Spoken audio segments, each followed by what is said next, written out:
સાથીઓ, રાજકોટની અંદર જે ટીઆરપી ગેમ ઝોનની અંદર આગ લાગી, એની અંદર જે 30 લોકોના મૃત્યુ થઈ ચૂક્યા છે અને જનતાએ કદાચ શ્રદ્ધાંજલિ સોશિયલ મીડિયા પ્લેટફોર્મ ઉપરથી પાઠવી દીધી હશે.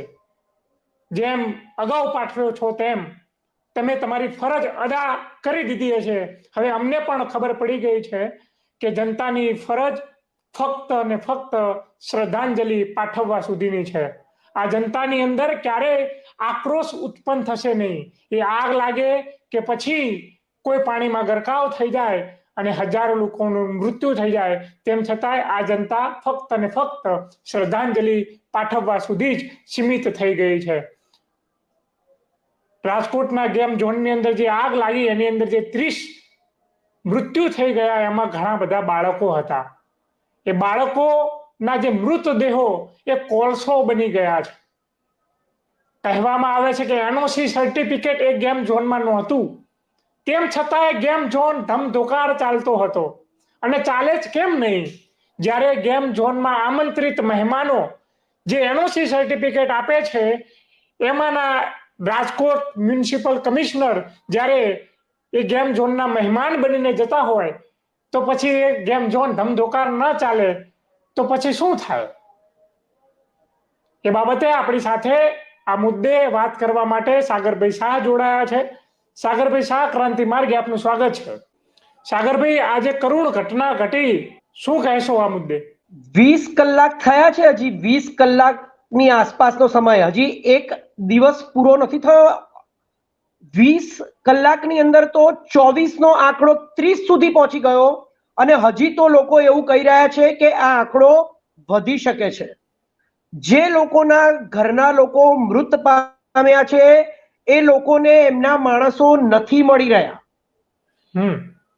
પોતાની ફરજ બજાવવાની તમે વાત કરી કે સોશિયલ મીડિયા ઉપર શ્રદ્ધાંજલિ આપી દીધી હશે. આ શ્રદ્ધાંજલિ આપણે કેટલી વખત અને ક્યારે ક્યારે આપીશું, ક્યારે જાગીશું, ખબર નથી પડતી.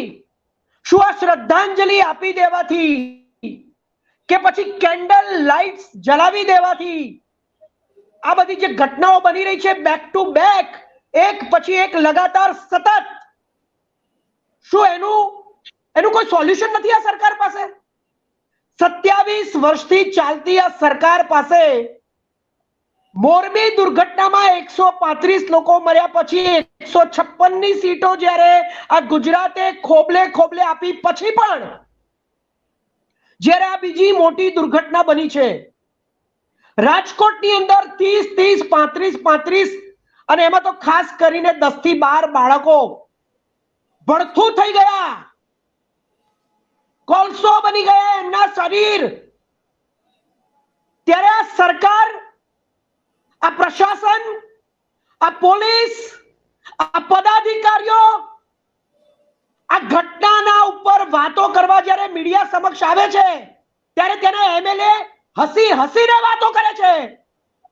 તમે એમ કહો છો કે આ લોકો પગલા લેશે, ખાલી એટલું કહેશે કે એસઆઈટી ની રચના થઈ ગઈ, કોઈ ચમરબંધીને છોડવામાં નહીં આવે, જેમ ગુજરાતના ગૃહમંત્રી કહે છે એમ. અને આપણા ગુજરાતના મુખ્યમંત્રી તો બહુ મૃદુ સ્વભાવના છે, હસમુખા છે, સીધા સાદા છે. એટલે શું કરવાનું? પણ આવી ઘટનાઓ બને તો એ સરળ મૃદુ હસમુખા મુખ્યમંત્રી હસી લે, શાંતિથી જવાબ આપી દે, મૃદુતાથી જવાબ આપી દે, સરળતાથી જવાબ આપી દે એટલે ચાલી જાય. કેટલી ઘટનાઓ બની મને તમે કહો. એક સેકન્ડ મને તમે કહો કે કેટલી ઘટનાઓ બની.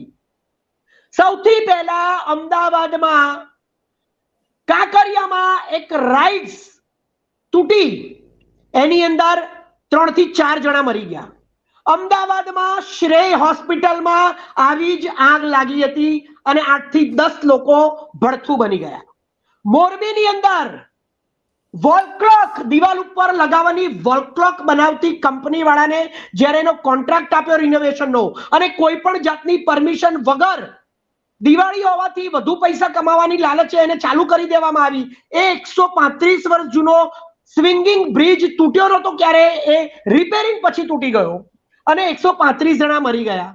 સુરતની અંદર તક્ષશિલા નામની બિલ્ડિંગમાં 5મા માળે આગ લાગી અને 10મા ધોરણમાં ભણતા 15-16 વર્ષના ભૂલકાઓ પોતાનો જીવ બચાવવા, આગથી બચવા ઉપરથી કૂદી પડ્યા.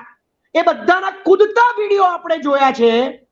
ત્યારે આ સરકાર પાસે, આ 30 વર્ષથી ચાલતી સરકાર પાસે 5 માળની ક્રેન કે સીડી નહોતી અને ત્યારે 23 બાળકો ઉપરથી નીચે પડીને બચવા માટે પડ્યા અને મરી ગયા. એ પછી બરોડામાં હરણી બોટકાંડમાં બાળકોને લઈને ગયેલા શિક્ષકો સાથે બાળકો ડૂબીને મરી ગયા. કોઈ ફેસિલિટીઝ નહોતી, કોઈ બચાવના સાધનો નહોતા, કોઈ સેફટીના સાધનો નહોતા અને ફરીથી એનું એ જ રિપીટેશન. હજી હમણાં તો રાજકોટની અંદર એક એવા વ્યક્તિએ રાજપૂત સમાજ અને ક્ષત્રિયોનું અપમાન કર્યું છે. એ વ્યક્તિને હટાવવાની જગ્યાએ દેશના પ્રધાનમંત્રીએ પોતાની જીદ સાચવીને એ માણસને ત્યાં ને ત્યાં ઉભો રાખ્યો અને ચૂંટણી લડાવી. એ જ રાજકોટમાં ફરીથી આ દુર્ઘટના બની. તો તમને લાગે છે કે દેશના વડાપ્રધાન હોય કે ગુજરાતના મુખ્યમંત્રી હોય કે ગુજરાતના ગૃહમંત્રી હોય, પોલીસ હોય ગુજરાતની કે ગુજરાતનું પ્રશાસન હોય કે ગુજરાતના પદાધિકારીઓ હોય, એ સ્ટેપ લેશે, એક્શન લેશે? આ આગળની જેટલી પણ ઘટનાઓ બતાવી છે એ ઘટનાઓમાં કોઈને સજા થઈ જોરદાર? સીટની રચના કરી તરત એમને અંદર નાખી દેવાના અને પછી તરત એમને જામીન આપી દેવાના. કઈ ઘટનામાં કોઈને જોરદાર સજા થઈ છે એનો દાખલો બતાવો. જેટલા દાખલા મેં આપ્યા તો જાણીતા છે. બીજી આવી અનેક ઘટનાઓ બની છે. લઠ્ઠાકાંડ, વારે વારે લઠ્ઠાકાંડ થાય છે અને લઠ્ઠાકાંડની અંદર પણ 100 થી વધારે લોકો મરી ગયા છે.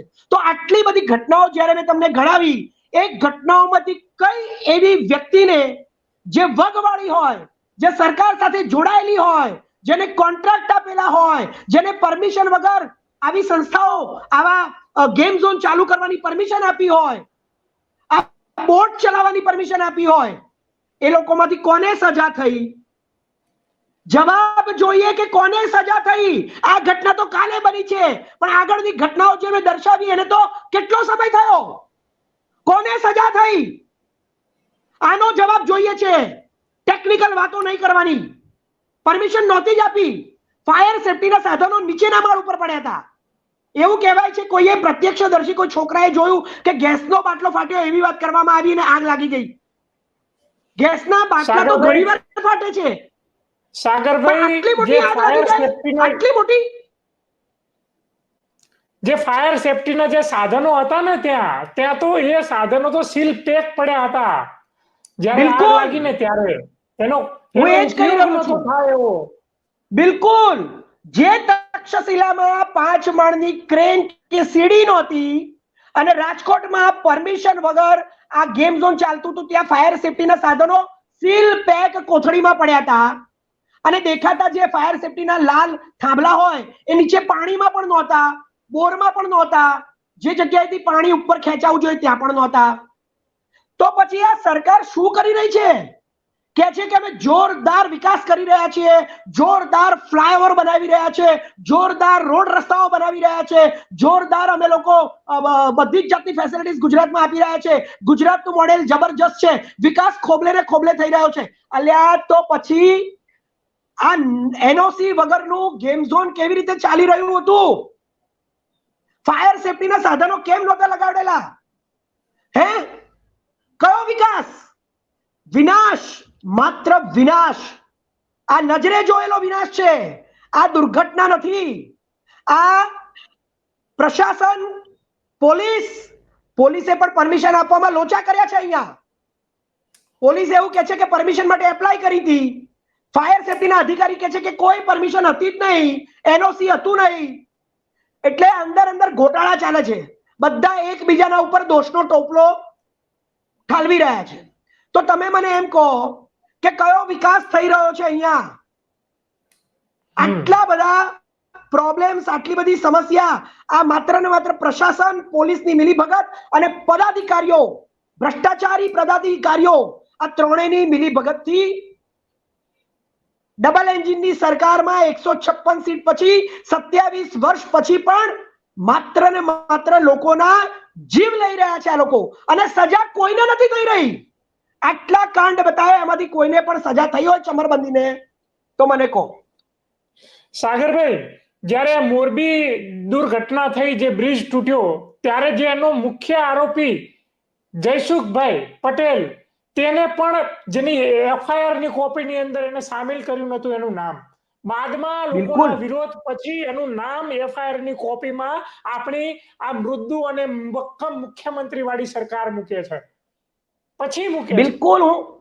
હું તમને કહું છું કે ભ્રષ્ટાચારીઓ ક્યાંય ને ક્યાંય આ જે મોટા માથાઓ હોય છે એમને છાવરવાની કોશિશ થાય છે, અને ક્યાંય ને બિલકુલ ક્યાંય આજે નાની નાની માછલીઓને પકડવામાં આવે છે. અને બિલકુલ હું તમને એ તો કોઈ ચમરબંધીઓને છોડીશું નહીં, અને કહેવામાં આવે છે કે હવે આવું નહીં થાય એની અમે ધ્યાન લઈશું. પણ વારંવાર આવી ઘટનાઓ ઘટે છે. એનું મુખ્ય કારણ શું હોઈ શકે? આ જનતા એનું મુખ્ય કારણ હોઈ શકે, કે અધિકારીઓ એનું મુખ્ય કારણ હોઈ શકે, કે પછી એ નેતાઓ એનું મુખ્ય કારણ હોઈ શકે? અધિકારીઓ કેટલા? 156 મેક્સિમમ, એક મુખ્યમંત્રી, અને વોટ આપવા વાળા કેટલા? 7 કરોડ લોકો. તો વધારે વાંક કોનો કહેવાય? ઓબ્વિયસલી જનતાનો પણ વાંક છે. તમે જુઓ કે મોરબીની ઘટના તો ચૂંટણી પહેલા જ થઈ હતી, બરાબર છે? 135 લોકો મરી ગયા હતા, એ આખા ગુજરાતે જોયું. છતાં પણ તરત જ વિધાનસભાની ચૂંટણીમાં જનતાએ વોટ આપ્યા કે આ સરકારે ફ્રોડ કરીને, કોઈ ગડબડ કરીને, ગોટાળો કરીને વોટ પોતાના નામે કરી લીધા? એ પણ સૌથી મોટો પ્રશ્ન છે. કારણ કે પબ્લિક તો વિફરેલી છે. જ્યારે જ્યારે પણ ચૂંટણી આવે છે ત્યારે ગુજરાતની સરકાર હોય કે કેન્દ્રની સરકાર હોય, અત્યારે તમે જુઓ 2024 નું ઇલેક્શન, વિરોધ તો સત્તારૂઢ પાર્ટી ઉપર જ હોય છે. છતાં પણ આ લોકો 150, 200 અને 400 આ સીટ્સ કેવી રીતે લઈને આવી જાય છે? આની તપાસ પણ થવી જોઈએ.